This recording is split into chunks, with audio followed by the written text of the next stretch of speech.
ఆలూరు మండల కేంద్రంలో వాసవి కళ్యాణ మండపంలో ప్రైవేట్ ఎలక్ట్రికల్ వర్కర్స్ అసోసియేషన్ ఆధ్వర్యంలో థామస్ అల్వా ఎడిసన్ జయంతి మరియు private electrical workers association day వేడుకలు ఘనంగా నిర్వహించడం జరిగింది. ఈ కార్యక్రమానికి ముఖ్య అతిథులుగా ఆలూరు ఏఎస్ఐ తిరుపల్ నాయక్ జెండా ఆవిష్కరణ చేశారు. తర్వాత కార్మికులను ఉద్దేశించి ప్రసంగించారు. ఈ కార్యక్రమంలో టీఎన్టీయూసీ జిల్లా అధికార ప్రతినిధి అన్సీ, private electrical workers union president Kasim మాట్లాడారు.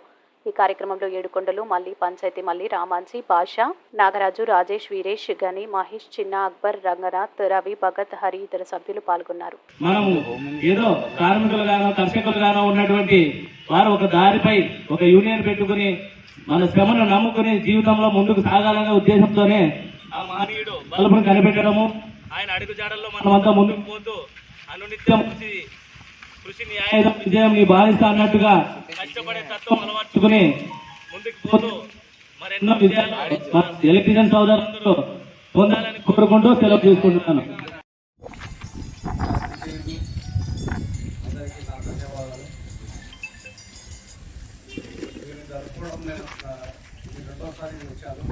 చాలా బాగుంది పద్ధతి.